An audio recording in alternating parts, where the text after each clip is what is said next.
રહ્યા છો B48 news Gujarat. હવે નજર કરીએ આજના મુખ્ય સમાચાર પર।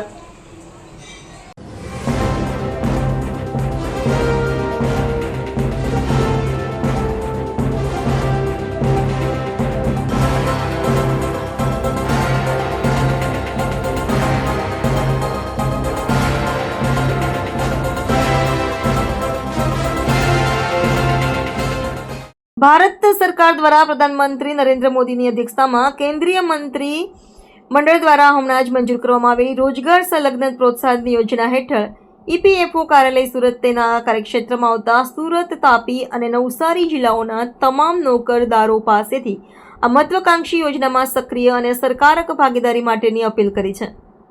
આ યોજનાનો હેતુ માત્ર રોજગાર સર્જનને પ્રોત્સાહન આપવાનો નથી, પરંતુ ખાસ કરીને નિર્માણ ક્ષેત્રને ઉત્તેજન આપવાનો અને હજારો યુવાનોને અસંગઠિત ક્ષેત્રથી સંગઠિત ક્ષેત્રમાં લાવવાનો છે, જેથી તેઓ સામાજિક સુરક્ષા અને ભવિષ્ય નિધિના લાભો સાથે જોડાઈ શકે।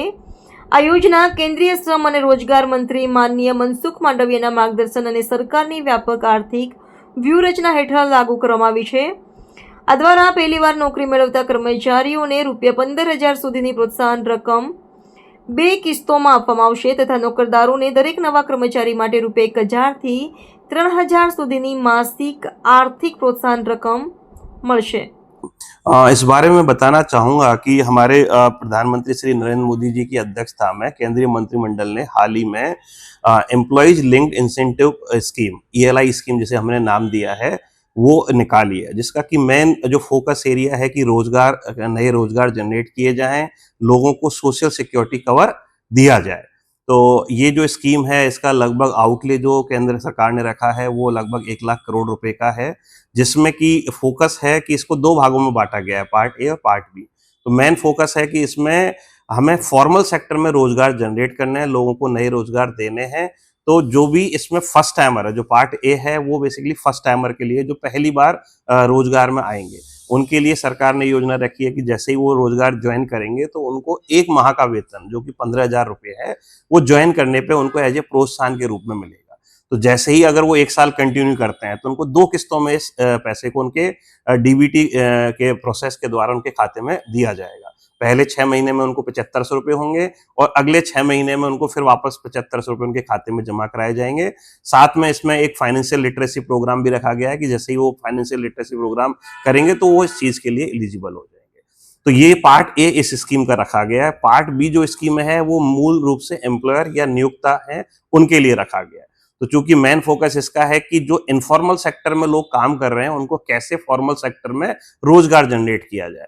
तो नियोक्ताओं को ये एक बेनिफिट दिया गया है कि अगर उनके यहाँ पे जो भी फर्स्ट टाइमर एम्प्लॉय ज्वाइन करेंगे तो जो नियोक्ता का भाग होता है हमारा PF का 12% वो भारत सरकार द्वारा वहन किया जाएगा। उसके लिए उसमें 3 अलग अलग स्टेप किए गए हैं। मैक्सिमम जो बेनिफिट है वो 3,000 रुपये तक का है। 10,000 रुपये तक 1,000 रुपये मिलेंगे, 10,000 से 20,000 रुपये 2,000 रुपये मिलेंगे और 20,000 से ऊपर वाले लोगों को 3,000 रुपये तक का मैक्सिमम बेनिफिट दिया जाएगा। इस पूरी जो स्कीम है उसका आउटले लगभग 1 लाख करोड़ रुपए का है। यह स्कीम हमारी 1 अगस्त 2025 से चालू होगी और ये 31 जुलाई 2027 तक ये रन करेगी।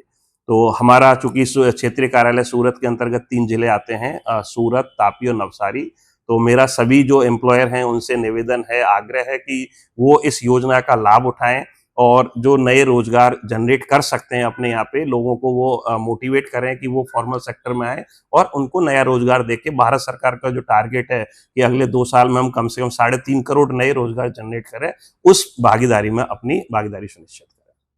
कर्मचारियों को इस योजना का कितना लाभ मिलने वाला है, आपके द्वारा किस तरीके का लोगों को जागरूक करने में आए? हाँ, देखो कर्मचारियों के लिए सबसे बड़ा बेनिफिट है कि जैसे ही वो इस योजना में एनरोल करेंगे तो वो सोशल सिक्योरिटी के जो बेनिफिट है, हमारा जो डिपार्टमेंट है वो 3 स्कीम रन करता है।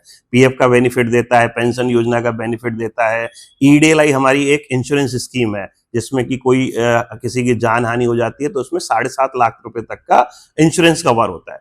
तो चूंकि वो इनफॉर्मल सेक्टर में इन सब लाभों से वंचित रहते हैं, तो जैसे ही वो इस योजना में कोई अगर वर्कर एनरोल होगा वो ऑटोमेटिकली सोशल सिक्योरिटी कवर में आ जाएगा। उसको ये सभी लाभ जो PF के, पेंशन के, EDLI के वो सब लाभ मिलना चालू हो जाएंगे।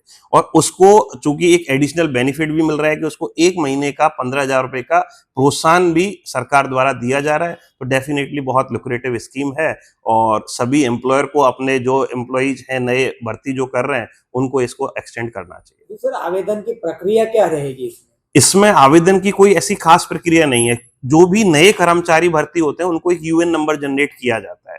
तो जो 1 अगस्त 25 के बाद में जो भी फर्स्ट टाइमर जो पहली बार नौकरी ज्वाइन कर रहे हैं, ऐसे सभी को ये ऑटोमेटिकली मिल जाएगा। उनका जैसे यूएन जनरेट होगा तो उस कर्मचारी का चूंकि यूएन आधार लिंक्ड होता है तो उस आधार के बैंक खाते में डीबीटी के द्वारा उसको बेनिफिट चला जाएगा। और साथ ही जो नियोक्ताओं का जो बैंक खाता है वो पैन लिंक्ड होता है।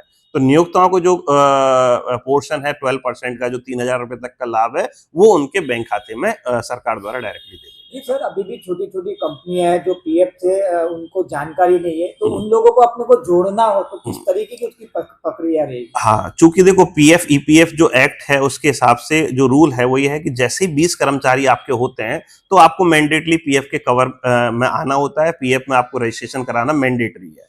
और चूंकि पीएफ एक्ट में एक वॉलंटरी प्रोविजन भी है, अगर कोई संस्थान है जहां केवल 10 या 15 कर्मचारी भी हैं बट वो अपने कर्मचारियों को सोशल सिक्योरिटी का कवरेज अगर देना चाहते हैं तो वो भी हमारे यहाँ पे एनरोल कर सकते हैं। तो मैं ये चाहूंगा कि जैसे ही आपके 20 जो नियोक्ता हैं अगर उनके किसी भी पर्टिकुलर डे पे अगर 20 आदमी क्रॉस करते हैं तो वो मैंडेटरी लॉ के हिसाब से वो कवरेबल बन जाते हैं। तो वो सुओ मोटो अपने हिसाब से पीएफ में रजिस्ट्रेशन करें और अपने सभी एम्प्लॉइज को इस बेनिफिट का फायदा दें। कर्मचारियों को आपको आपकी क्या अपील रहेगी? कर्मचारियों से भी मेरी अपील है कि आपको सरकार के द्वारा एक फॉर्मल सेक्टर में जोड़ने हेतु ये योजना लाई गई है। तो आप अपने जो भी फॉर्मल सेक्टर के एस्टैब्लिशमेंट्स हैं वहां पे जाके आप नई भर्ती देखें, नए नए रोजगार के अवसर देखें। फॉर्मल सेक्टर को भी चूंकि 12% नियोक्ता का शेयर सरकार द्वारा खुद वहन किया जा रहा है तो ये उनके लिए भी रहेगा कि वो अपनी जो नए नए रोजगार है रोजगार दें, लोगों को अपने यहाँ पे भर्ती करें। AB48 ન્યૂઝ ગુજરાત સાથે રિપોર્ટર હિતેશ ગલચર, સુરત।